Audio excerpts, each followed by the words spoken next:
Good afternoon, everyone, and welcome back to the third session of our Low Emissions Gas Day. My name is Akos Schloss, and I'm the lead gas analyst at the Gas, Coal, and Power Markets Division of the IEA.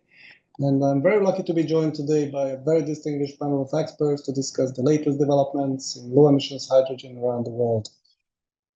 From the IEA, we have our very own Jose Miguel Bermudez Menendez with us, who is one of the lead authors of the IEA's annual Global Hydrogen Review. From London, we have Matthew Hodgkinson on the line, who's a senior analyst covering hydrogen at S&P Global Commodity Insights.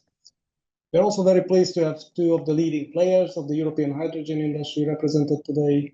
Maria Teresa Noray Domingo is the Director for Strategy and Planning at Enagas in Spain, and Anthony Mazenga is the Chief Development Officer of Natran, who is joining us from France. For those of you who are not familiar with it, Natran was previously known as Riarte Gas, but it was renamed and rebranded just a few weeks ago. So, Anthony, congratulations on the new name, and big welcome to all of you. Thank you for joining us today. Now, perhaps it is not an exaggeration to say that after a few years of boundless optimism and even hype about the potential of hydrogen to decarbonize the energy system, we have started to come down to earth, and we have started to realize that scaling up low emissions hydrogen supply and demand is not going to be quick or easy.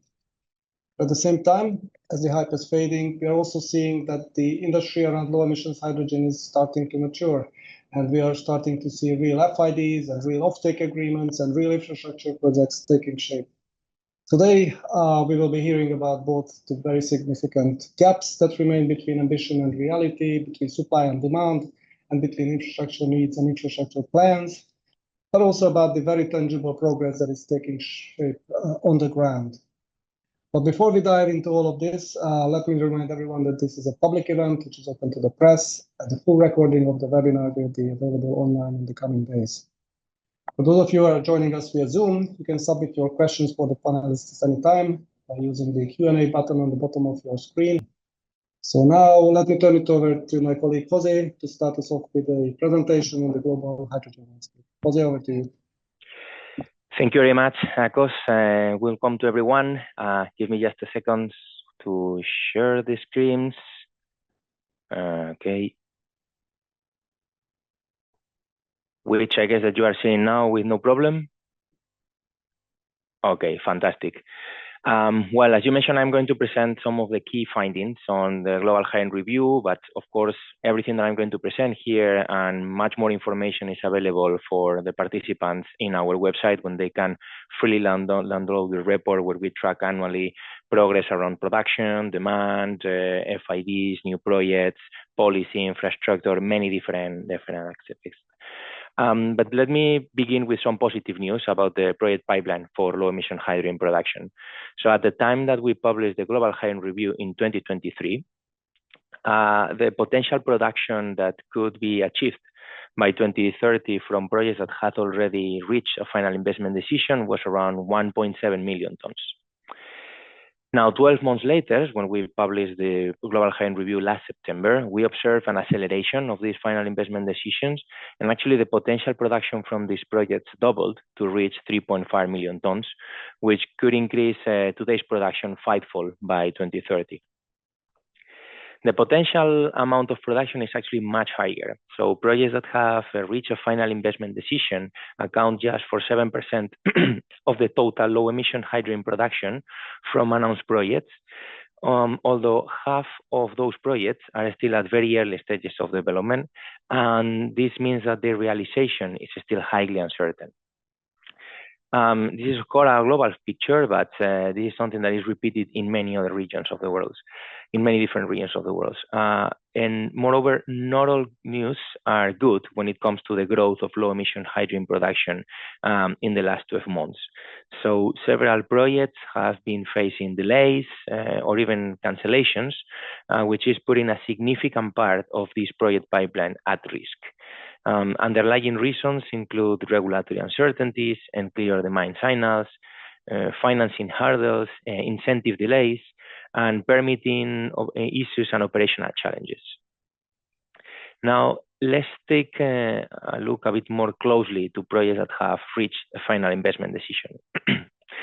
After we published the Global Hydrogen Review in 2022, there was just 6 gigawatts of electrolyzer capacity that have taken a final investment decision. Then in the 12 months that led to the publication of the Global Hydrogen Review in 2023, 7 gigawatts of additional capacity reached a final investment decision, boosted mostly by developments in China and a significant contribution of the Neon Green Hydrogen project in Saudi Arabia, which it was at the moment and it still remains as the world's largest project that has reached a final investment decision. Then in the last year, we saw another 6.5 gigawatts of electrolyzers capacity reaching final investment decision. China strengthened its leadership, accounting for 40% of this capacity, followed by Europe, which quadrupled final investment decisions compared with the previous year.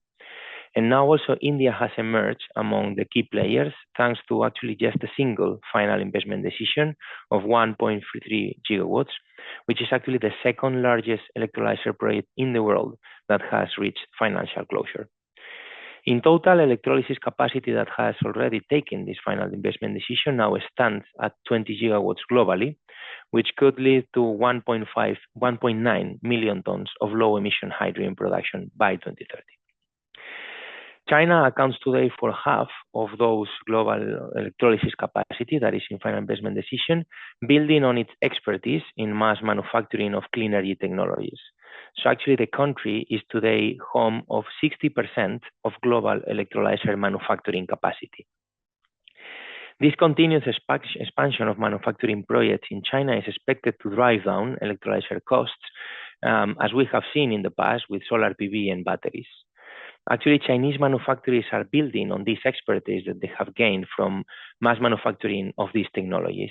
And today, several large manufacturers of solar PVs are entering the business of manufacturing electrolyzers, and they account around 1/3 of China's electrolyzer manufacturing capacity. But electrolyzers are one part of the story. There's also the possibility of producing hydrogen from natural gas with carbon capture, utilization, and storage.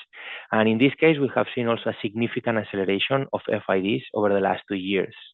Back at the time that we released the Global Hydrogen Review in 2022, there was only one project in the US that have reached FID with an estimated potential production of below 0.1 million tons per year. 2 years later, 14 more projects have reached final investment closure, and this can boost the potential for producing low emissions hydrogen in 2030 to close to 1.5 million tons per year, with, in this case, North America accounting over 3/4 of this potential production, building on its experience in the region with large-scale oil and gas projects. Now, supply is only one side of the coin, the other is demand, and here, despite progress being made, the picture is less positive. Efforts to stimulate demand for low emissions hydrogen and hydrogen-based fuels are now gaining traction as governments begin implementing key policies such as a carbon contract for difference in Germany or in Japan, and the EU mandates in aviation and shipping. We estimate that the already implemented policies can stimulate a demand of up to 6 million tons of low emission hydrogen by 2030, mostly in refining, industry, and transport. Now, this could increase up to 11 million tons if we take into account government targets for demand creation. But this will require, of course, meeting those government targets, which are mostly not backed with concrete policies. And actually, this amount is nearly 3 million tons lower than it was in our previous Global Hydrogen Review due to downward revisions for targets in industry, transport, and power generation. Yet, the amount of low emission hydrogen production that has taken FID or that is already operational, which is around 4 million tons, is well below that level. This gap may be seen as a call for action to industry and governments to facilitate offtake and then help unlocking investment on the supply side. At the same time, government targets for demand are far smaller than their own ambitions for low emission hydrogen production, which could reach up to 43 million tons by 2030. And the potential supply that could be achieved with the pipeline of announced projects, which, as I mentioned at the beginning, is close to 50 million tons. Policy measures are still insufficient to create the level of demand that will be needed to scale up production to meet government targets. In addition, some of the most ambitious actions, and for example, we can select the RED III targets for demand of low emission hydrogen in industry, have not been yet translated into national legislation, and they lack clarity regarding how they will be implemented. Over the past year, we have seen numerous announcements for hydrogen transmission pipelines within and between countries. And together, all these announced projects total 40,000 kilometers by 2035. Most of these announcements are concentrated in Europe, but progress has been slow, with only 2% of all those announcements taking a final investment decision. Meanwhile, outside Europe, the most ambitious project is in China, where the longest hydrogen transmission pipeline to date, which could account for 700 kilometers, is backed and with committed investment and is due to start construction soon. However, there are also news about progress in Europe, where TSOs in countries such as Denmark, France, Italy, and Spain launched calls for interest over the last year to assess the demand for hydrogen transmission infrastructure. And also in Germany, the government approved a plan for a 9,000-kilometer hydrogen pipeline network. However, we have also seen delays in key hydrogen infrastructure projects, which are raising concerns about the pace of deployment. These setbacks not only slow down the development of this critical infrastructure, but also limit for potential low-emission hydrogen production projects to find sufficient off-takers, and this potentially can delay FIDs also on the supply side. And then on the development of underground infrastructure, we have to mention that it's also important since it can support handling supply disruptions and ensuring the resilience of the system. Recent announcements for hydrogen storage projects amount for about 10 terawatts hour of underground storage capacity by 2030. And to put this into perspective, today's natural gas storage capacity is around 5,000 terawatts hour, meaning that these represent way less than 1% of current natural gas storage capacity. Again, gas TSOs in Spain and Germany have launched calls for interest in the last year, and there are already few salt cavern projects under construction in Europe, North America, and China. However, these represent a very minor fraction of the announcements. And then to finish with the recommendations, governments should take bolder action to stimulate demand for low-emission hydrogen through implementation of policies such as quotas, mandates, carbon contracts for difference, and unlocking opportunities in existing industrial hubs and developing lead markets.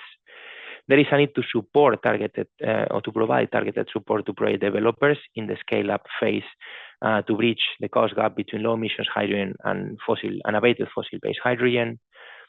There is a need to strengthen regulation and certification of environmental attributes for low-emissions hydrogen and setting clear regulations that set thresholds for what is an acceptable emissions level for hydrogen production. We also, and in line with the last slide, we need to increase efforts to accelerate the development of hydrogen infrastructure to avoid further delays that create uncertainty and hinder market growth. And finally, there is a need for advanced economies and multilateral development banks to provide support to emerging markets and developing economies, which have a strong potential to develop these kind of projects, but face significant challenges in terms of accessing finance. So this is all from my part, Akos, and looking forward to the follow-up discussion. Thanks very much, Jose, and thanks especially for being able to condense your 300-page report into just over 10 minutes. It's always impressive.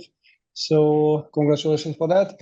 Now, after this very high-level global overview, we'll take a closer look at North America with Matthew, who will present S&P's latest views on the prospects for hydrogen in North America. So Matthew, over to you.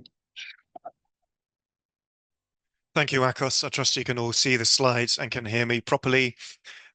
As Akos said, my name is Matthew Hodgkinson, and I'm a senior analyst within our hydrogen analytics team at S&P Global Commodity Insights. I'm based within the United Kingdom, but what I'm going to do today is present our latest analysis in terms of looking at the prospects for low-carbon hydrogen growth in North America. To start off with, we'll take a look at some of the latest in terms of policy and the tax credits from the US. We'll look at some of the latest developments around the project pipeline within North America, and then we'll present our latest long-term view to 2035, considering both US and Canada. So to start off with, I'm sure some of you on the call will have seen that the DOE released the latest rules around 45V tax credits around about a couple of months ago. Just as a quick reminder, the maximum tax credit that you can get for hydrogen production is $3 per kilogram, and you can see the impact on our modeled cost that these tax credits have, the chart on the left-hand side there. Just so you're aware, the way our LCOH model works is that we look at a plant of about 20 years' time. So with the 45V tax credit, that lasts for 10 years. And so we basically levelized that maximum credit throughout the full duration of the facility that you can see under the water electrolysis technologies there. And there are two things to highlight from this. I'm not going to go through all of the major details on this. The first is that with the maximum 45V tax credit for water electrolysis, it doesn't get too far away from the estimated production costs that we have for fossil with carbon capture and storage in the US. And that is, of course, bearing in mind the cheaper natural gas prices in the US relative to other places such as Europe. The other thing to bear in mind with these costs is that it brings costs down to some of the most cost competitive low carbon hydrogen production around the world.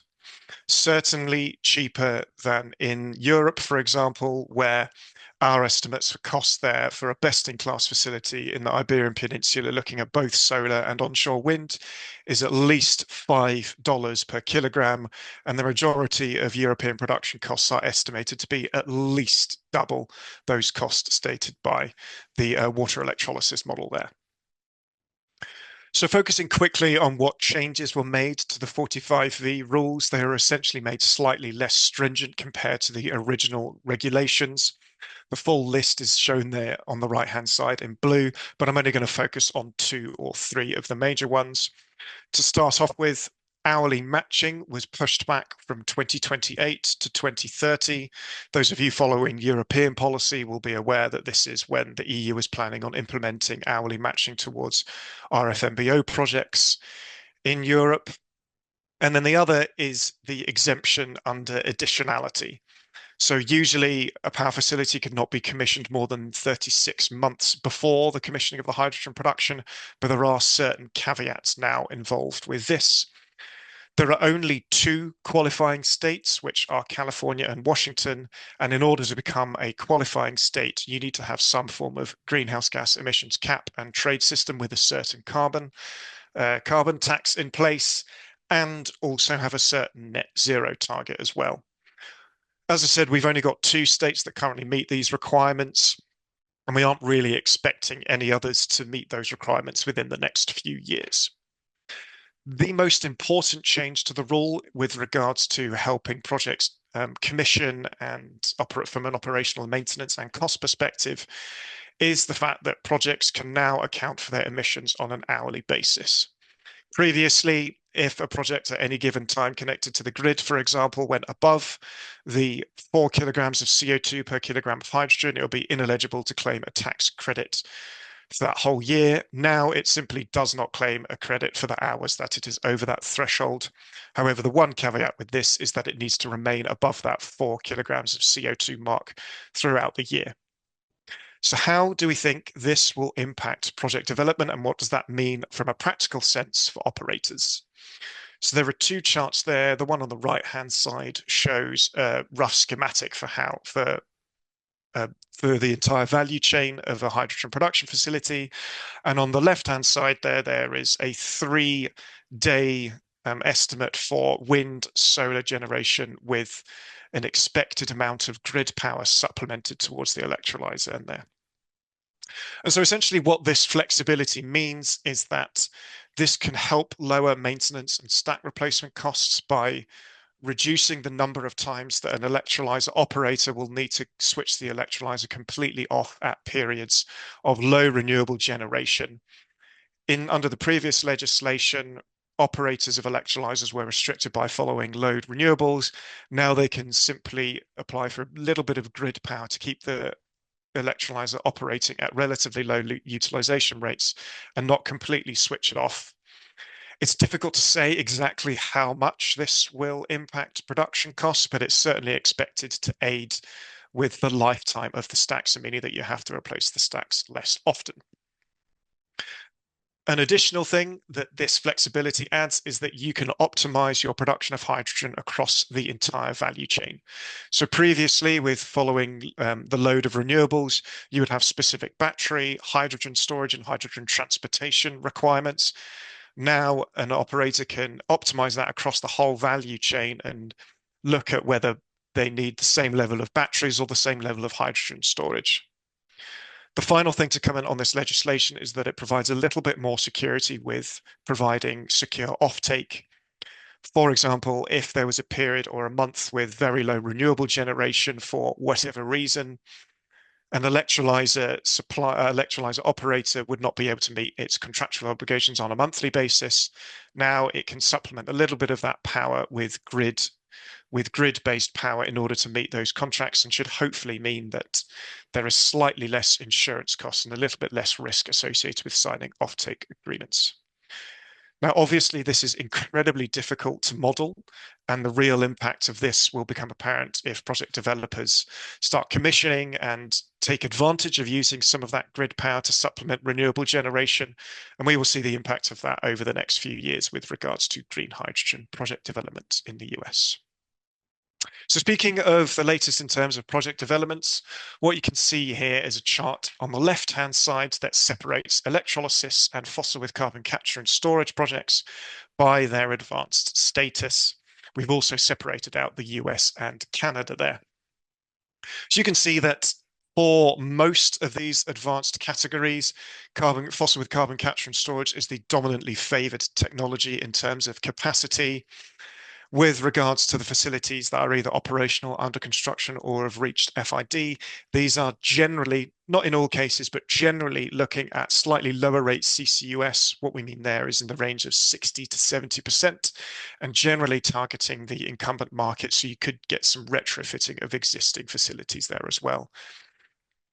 When it comes to advanced planning, by advanced planning, we mean facilities that are currently in FEED study, have secured permitting, or have secured an off-taker.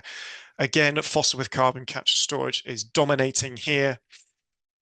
Part of that might be a function of it's a bit easier to secure 45Q credits compared to 45V for fossil with carbon capture and storage projects, but also the fact that the US has got access to cheaper natural gas than other places such as Europe, Japan, and South Korea, which means that project developers there don't necessarily need a high level of subsidy in order to make their projects bankable. The final slide I want to run through here is our current long-term view for supply and demand. So supply on the left-hand side, demand on the right-hand side. And as you can see, even in a decade's time, we expect gas-based production to be the dominant technology or the dominant fuel source for hydrogen production in the US and Canada. Electrolysis is highlighted in purple there and is a relatively small chunk of that production, even in 10 years' time. The main trend that we expect with regards to supply is some of this displacement of the unabated gas-based production with carbon capture and storage technologies, and also the additioning of some new gas with CCUS facilities. Finally, with regards to demand, the industry section there, the large blue bit, which is the dominant section for demand and offtake that we expect in the US, that also covers the incumbent sector, so that's ammonia production and refining. We have a small amount of growth in new sectors such as transportation, but what we predominantly expect to happen in the North American market is projects around places such as the US Gulf Coast turn their attention to key export markets in Europe and Asia. Our modeling suggests that ammonia, if you're using ammonia in Europe, it is cheaper to import that from other sources such as the Gulf Coast rather than produce domestically. And so some large US-based project developers are going to be targeting those sectors. With regards to Japan and South Korea, they intend to use some ammonia in power generation, but project developers in the US there will have to compete with exports out of the Middle East. I will leave it there. My email address is there in case you have any questions, and also looking forward to the Q&A discussion as well. So back over to you, Akos, for the next presentation. Thank you, Matthew. Great presentation. And North America is certainly a different market landscape compared to what we have in Europe. And we'll definitely come back to the US during the Q&A, but now let me turn to Maite at Enagas, who will talk about hydrogen infrastructure in Europe. So Maite, over to you. Okay, so thank you very much, Akos, and good morning, everybody. And thank you to the IEA for inviting Enagas to participate in this crucial dialogue on low emissions gases, which is highly relevant in today's context. So let me briefly start by introducing Enagas. We are the Spanish natural gas TSO, handling more than 11,000 kilometers of high-pressure pipelines, 3 storage sites, and international 6 international connections and regasification plants, which account around a third of the regasification capacity of the EU and 40% of the EU's LNG storage capacity. In addition, we are the technical manager of the Spanish gas system through Enagas GTS, which is an independent body, and we are also the provisional Spanish HTNO, the hydrogen technical manager of the network, the hydrogen technical manager of the network, for the future hydrogen network. As such, we have already submitted in April a non-binding proposal for the development of the hydrogen backbone infrastructure within a 10-year horizon to 2033 to the Spanish government. We are also acting as HTNO actively as a representative in creation of the European network of network operators of hydrogen, the so-called ENO, which is going to have a crucial role on the development and proper functioning on the international hydrogen market, facilitating cross-border flows and planning and also elaborating technical recommendations and network codes and very important things in the European scope. And we are also have been enabled to develop the Spanish hydrogen backbone infrastructure under the scope of the European Projects of Common Interest, PCI, which can benefit from simplified authorization procedures and access to finance through the Connecting Europe Facility, the CEF mechanism. So let me put focus on the unprecedented speed we are facing. I think green hydrogen is advancing at an unprecedented speed, unlike any other vector before. As the European Commission has highlighted earlier this morning, we have taken significant steps forward in setting a comprehensive hydrogen policy framework, which is going to be very important to the development of hydrogen and to face challenges that my colleagues have addressed before. In this sense, in 2024, there was a very important year for hydrogen with the publication of the Decarbonized Gas and Hydrogen Directive in July. And regarding financing, we have the publication in April also of the list of the European Projects of Common Interest, including for the first time hydrogen infrastructure projects. Among them, the ones being promoted by Enagas and our partners. Those projects, which I will explain later, are the Spanish backbone and H2Med. As well, we have the publication of the first action of the European Hydrogen Bank, assessing a clear role to the Iberian Peninsula as a hydrogen hub. And in December, we had the second action of the European Hydrogen Bank. Moreover, the new European Commission has reinforced its commitment to green hydrogen and its related infrastructures as a common ground between its green agenda and the industrial agenda, which I think it's very in the time being. In this sense, the competitiveness compass presented in January, and the Clean Industry Deal presented just this week highlight the need to accelerate investment in hydrogen infrastructures, which are going to be key in connecting supply and demand. And in fact, Europe is moving in this direction. Already, 17 member states have published hydrogen production targets in their national energy and climate plans, totaling 52 gigawatts of electrolysis. And from that figure, 31.5 are concentrated in the 4 countries involved in H2Med, which is very significant. In addition, 48 infrastructure projects have been recognized as PCIs, which represent more than 21,000 kilometers and more than 60 billion euros in investment, which is very significant. In this context, Spain we are at the forefront of the energy transition in Europe. Last year, the Spanish National Energy and Climate Plan tripled the objective of installed capacity of electrolysis to 12 gigawatts. This is more than the 10 gigawatts we have in Germany, or the 6.5 gigawatts we have in France, or the 3 gigawatts we have in Portugal or Italy. And it is also stressed the strategic importance of the Iberian Peninsula, Spain, and the Spanish backbone and the H2Med corridor, which we will talk just in a minute. Spain is also has also been one of the first European countries to start the transposition of the directive of decarbonized gas and hydrogen, which is going to be key for hydrogen. And in July, the government developed a mandate ordering Enagás to beginning of the deployment of the PCI projects, so we are there. We are advancing there. In addition, we have very important upcoming regulatory milestones to come. Some important milestones that we have in mind have already taken place. For example, the publication of the Clean Industrial Deal took place this week, and it's very positive as it confirms hydrogen has a central role to play in decarbonizing. And in this sense, it aims to set a clear framework for hydrogen, which is essential to provide certainty to investors. And in addition, it reinforces support to the risk investment via the Hydrogen Bank for production and a new industrial decarbonization bank, more oriented to demand, and an European grid package, which is going to ensure cross-border integrated planning and delivery of projects, which is going to be key, especially on interconnections.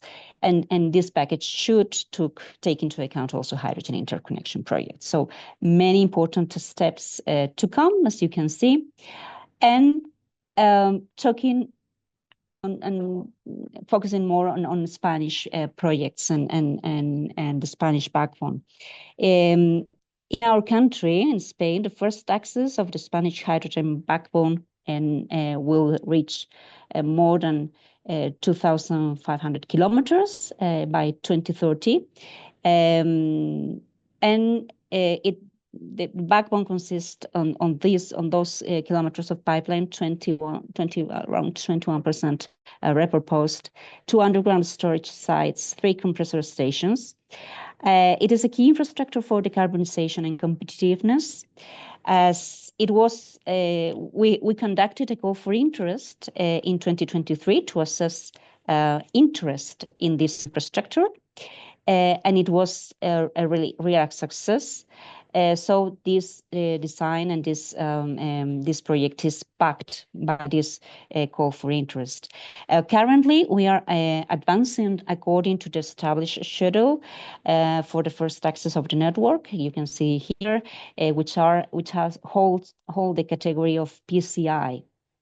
And our goal is to make an FID in 2027. Notably, we have carried out the conceptual engineering of the network and awarded the basic engineering for the first 2 compression stations. So we are advancing on time and on schedule. In addition, we have submitted to the second PCI call in November 2024 the incorporation of 4 new sections of the backbone, which will represent an additional 1,500 kilometers of route and will be operative from 2030. Why that? This is because we have the signal of significant demand and supply, as I told before, from the call for interest, and we have checked this interest for this additional access of the grid. And additionally, we will shortly start the deployment of the conceptual plan for public participation of the hydrogen backbone, the axis that currently holds the category of PCI in Spain. This will be the largest public participation process of its kind ever carried out in our country, with more than for those kilometers I said before, and affecting almost all the territory. It will be carried out over 18 months, and this will be a key process, as it will facilitate and speed up obtaining administrative approvals, opening dialogue with the territory and stakeholders. And this is very important because our aim is to involve civil society in a transparent way to consolidate the project. So this is the Spanish backbone, and the Spanish backbone is going to be a key part for H2Med, which is a key project for Europe's decarbonization and strategic autonomy. This corridor consists on more than 5,500 kilometers of pipelines. It has H2Med, in fact, has two international connections, Celsa Barmar, which connects Portugal with Spain and Spain with France. But then you have the French Hyphen project, which runs between Marseille and Germany, and the Hercules South project in Germany, which connects with Germany. So you have a whole corridor there for bringing green hydrogen from the Iberian Peninsula to Germany, to Central Europe. The project holds also the category of PCI, as the Spanish backbone does. And on December 14th, we have it has the support of the governments of Portugal, Spain, France, and Germany, and we have created a new alliance for the corridor recently, with the promoters, which are the Portuguese TSO REN, and the French TSOs Direct and Antoine, and OG, which is the German TSO. And we have created, as I'm saying, an alliance alongside the energy and technology companies, with leading companies, to speed up the corridor. We have also conducted a call for interest for the corridor. The call for interest had high participation and support for the entire sector, and with more than 150 companies involved and more than 500 projects. And it identified a significant demand in Germany and interest from North African countries from 2040 to give additional volumes from North Africa. In addition, a very important milestone is that the Spanish hydrogen backbone and the H2Med corridor and the H2Med project received the 100% of the European funding requested to CINEA, and this is a very important milestone, as the Spanish backbone alone has received around 30% of the total funding approved by CINEA for hydrogen, and 40% would represent the funds that have received this corridor. It's a key corridor to bring security of supply and green hydrogen to Europe, and it will be it's one of the fast developing corridors. It has gained decisive support, and we are convinced it is going to be key for bringing hydrogen to Spain, to Europe, and to decarbonize. So we are. I'm going to leave here the presentation, and this is what I wanted to tell you. Thank you very much, Maite. Thank you. Certainly no lack of action and activity in your part of the world, in Spain and in the H2 Med countries. Thanks very much for this very comprehensive overview. Now let us hear from France on the other side of the border. And let me turn it over to Antoine, who will speak about Natran's hydrogen projects and also about the benefits of repurposing gas pipelines to hydrogen. So Anthony, please go ahead. The floor is yours. Yes, thank you, Akos, and thank you, IEA, to invite us to this panel today. So just to give you another sight about Natran. So Natran was previously known as GRTgaz. We are one of the leading gas TSO in Europe. We operate the main part of the transport pipelines in France, but also we operate a pipeline in Germany. And as such, we have a direct view on the hydrogen policy in Germany and in France and all over Europe, with differences, but also with a common approach. For the moment, we are a regulated gas business, so we have a strong regulated asset base and recurrent turnover, which give us the opportunity, in fact, to develop a strategy clearly based on decarbonization. We want to lead the way to a 100% renewable gases system by 2050. And of course, we want to develop hydrogen transport to offer capacity for the market. So maybe a quick word about why speaking about hydrogen networks. It seems obvious today that to develop the hydrogen market, we need to develop networks. But in fact, a few years ago, if I, for example, I take the hydrogen strategy of France, transport was not in the strategy. The view was something like decentralized generation of hydrogen.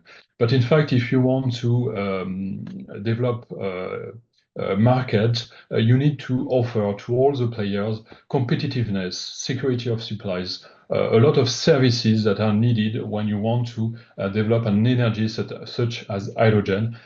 People have this kind of services in electricity or in gas, and they are expecting such services in hydrogen. That's why we consider that developing the networks, and with the networks, an organized and reliable hydrogen market is key for this energy. Another aspect, and it's in the right story, the study is in French, but we work with RTE, which is the electricity TSO in France, and together, in fact, we modelize different scenarios of what can happen in France in 2050.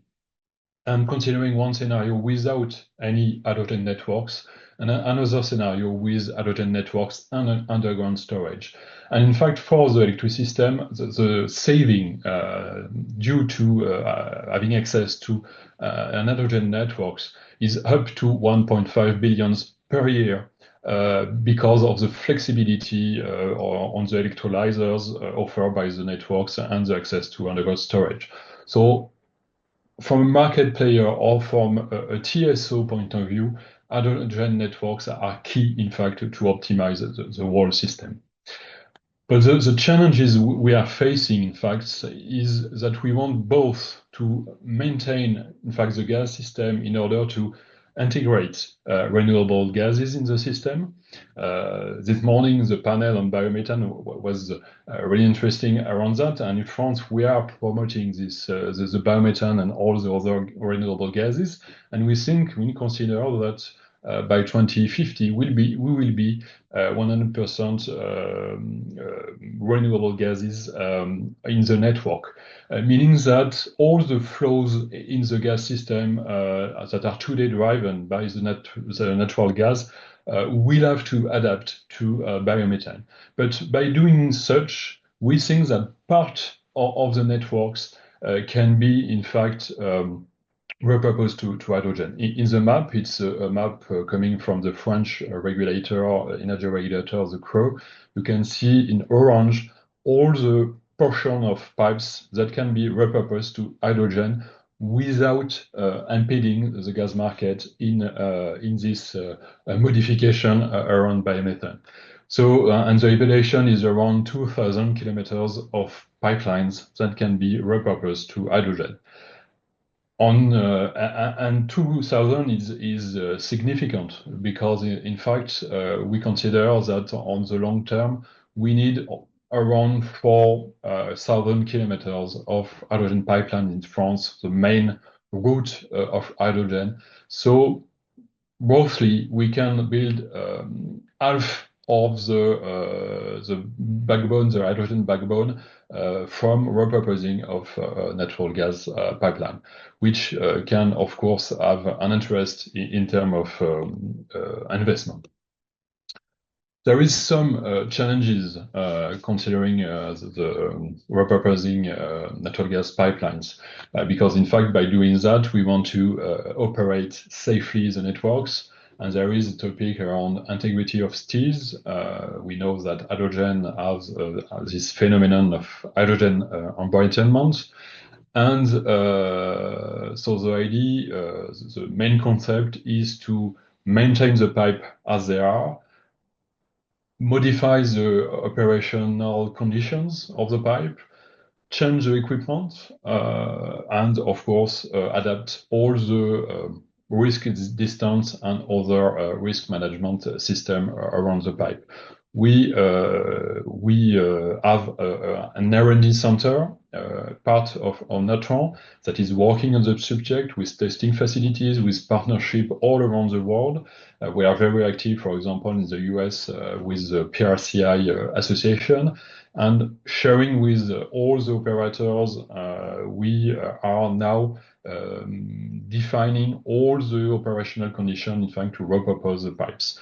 And we are quite confident that it is totally feasible and without, I would say, reducing any safety consideration. To give you a very concrete examples of hydrogen networks repurposing, our first of a kind is a Mosaic project. It's a project between the border of France and Germany, nearby Luxembourg. The consumer is from the steel industry. He will change his blast furnace to a direct reduction process. And of course, it needs a lot of hydrogen to do that. Close by, we have a gas networks that was, in fact, connecting in the past some customers, but those customers closed down. So it is a very good candidate for repurposing. And so it's, of course, a limited networks of 90 kilometers, but the main part will be from repurposing of natural gas pipeline, 70 kilometers. We already took the FID last year, and we want to commission these networks by 2028. Repurposing, in this case, gives us, I would say, a reduction of almost 30% of the capex of the project. And one other aspect I want to insist on is also the reduction of environmental impact. Because, of course, if you repurpose pipes, you don't need to build new one. You don't need to have construction works on the field. And it's really interesting, both in terms of acceptability of the project, and we received very positive feedback from the first public debates we had locally, but also from permitting, because we have the confirmation from the French administration that we don't need to apply again for a permit for a repurposed pipe, because the impacts are really limited. So we can go cheaper and faster by repurposing. Another example, my colleague from Inagaz spoke about the H2Med corridor. We are, of course, part of this corridor with the IFN project in France, but also with parts of the Hercules project in Germany.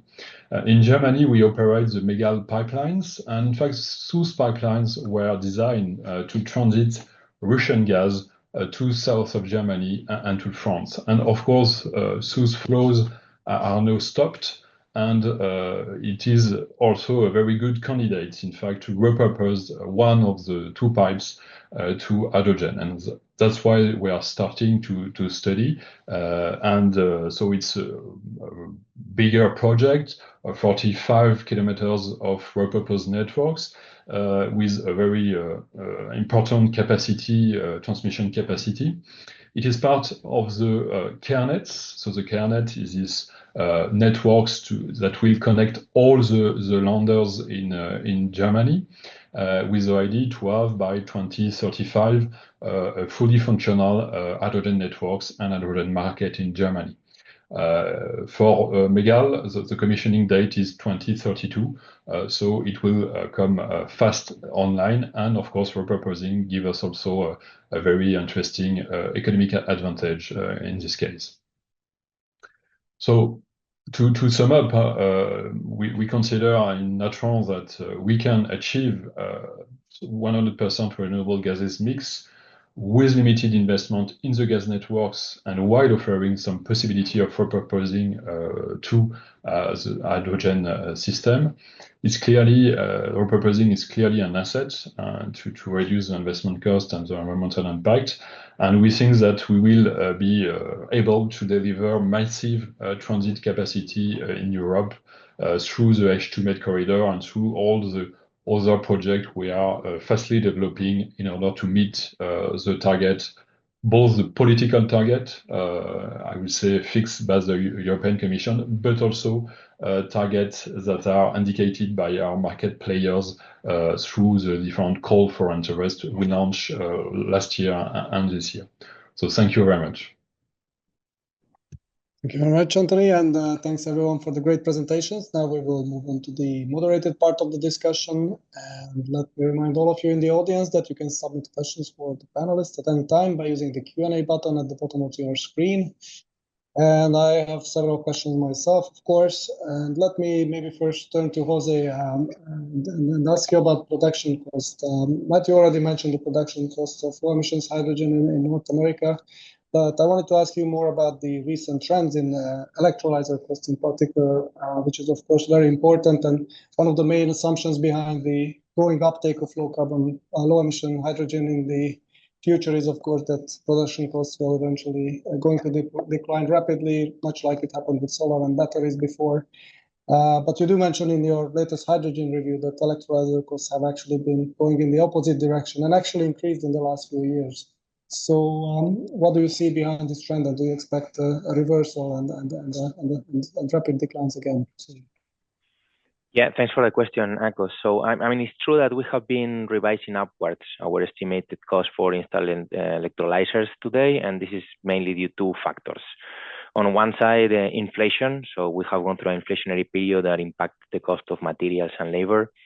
But the other one is also, and that's the reason of the upward revision of last year, is that we have now more information from more advanced projects, which gave us a bit more clarity related to the cost of installing electrolyzers. So more than what is the equipment inside, what is the installation and all the accessory equipment that is needed, or the things like balance of plant and so on. But then when we speak about the forecast, I mean, we did expect a decrease in the future for the cost of electrolyzers, but this is still highly uncertain because there are several factors at play.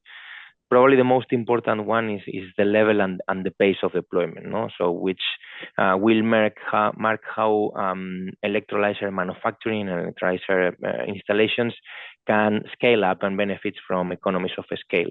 And actually, one of the reasons that have prevented this drop down of electrolyzer cost has been also that in the recent years, the pace of deployment has not,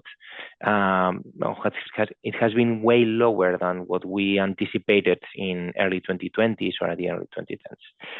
Another aspect is technology development. So we have seen a lot of innovation taking place in the last few years with technology improvements, new technologies getting closer to commercialization, and this is expected to drive down the cost of the equipment.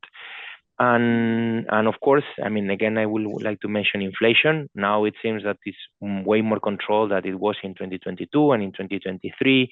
and this should help in limiting the increase of the cost in the near term. But we are also starting to see some warnings about a potential change in these trends, particularly in the near future and as a consequence of the geopolitical situation. So if inflation does not go up significantly in the near term, this should go down. But if it goes up again, this may be at risk. And finally, when we speak not about the electrolyzer, but about the whole project, something that we never need to lose sight is the cost of capital. So these are very capital intensive projects and are today seen as a risky project. So then this makes investors, of course, to increase the cost of the capital. We think that as more projects become operational and go forward successfully, this risk perception should start going down, and probably this will also help in decreasing the cost of capital. So to sum up, yeah, in the near term, we expect electrolyzer cost to go down, but how much and how quickly, this is highly uncertain for such a nascent sector. Okay, thanks, Jose, much appreciated.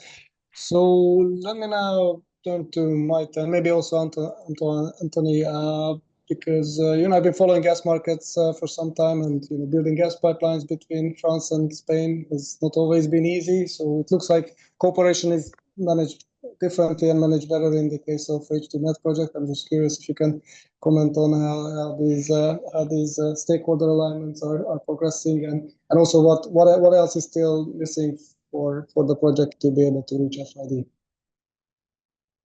Maybe Maite, you can go first.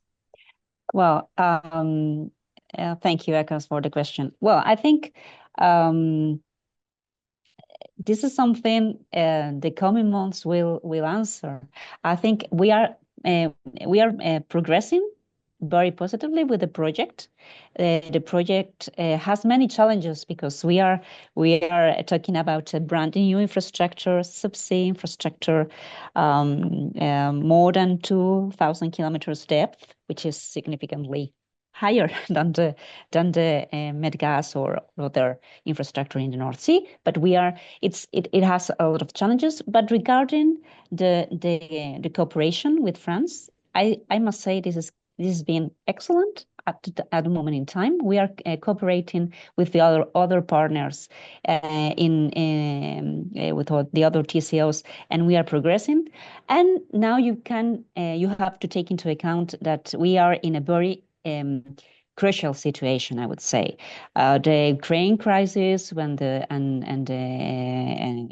put us in another context. We really need decarbonization. We really need to progress and to proceed with projects as H2Met, because are going to be key to gain a strategic autonomy and decarbonization in Europe. It is going to be a competitiveness issue, and I think this time can be significantly different because of that.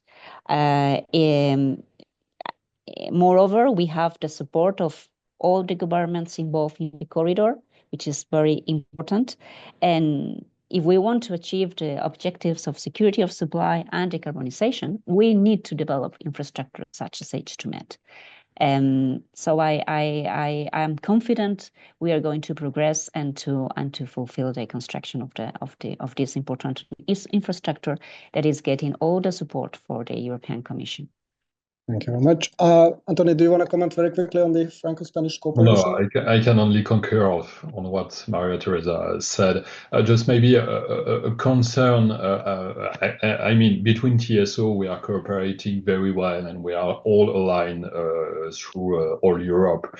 Maybe a concern is the pace of transposition of the European directive on hydrogen. We see, for example, that in Germany, the regulator is advancing very fast with a very sophisticated and comprehensive regulation framework. In France, we are a little bit lagging behind. So we need all our government and our regulators to work on the subject and to align themselves, because at some point we will need clear rules on all side of the borders on how we book capacity, how we sell capacity, how we manage security of supply or balancing in an hydrogen network. So, of course, it's normal considering the maturity of the market, but we need all the governments to be in the discussion around this kind of subject. Another fact, I want to stress, the access to funding is going to be very important. We have already have access to funding for studies. We will have to have access to construction funds, and of course this is you have to align deadlines not only of the infrastructure, also you have to align with construction deadlines of the rest of corridors and the rest of countries. But this fund access is going to be very important too for the project. Thank you very much. Thanks. Realizing we are running short on time, but Maria, we have a question for you specifically in the Q&A, which is whether you have developed any costing on the new hydrogen pipelines, whether it's new pipelines or repurposing. Do you want to answer really quickly to that? Yes, we are conducting this cost analysis and currently conducting this repurposing analysis for our pipelines. Yes. Thanks very much. Okay, so thank you again, everyone. Unfortunately, we are coming to the end of this session, but before we wrap up, let me again thank to all speakers for joining us today, and also for our audience for some of the questions. Now we're moving on to the last session, which is about the trading of low emissions gases. So let me hand it over to my colleague Gergely Molnár to introduce our last panel. Thank you, and over to you, Gergely.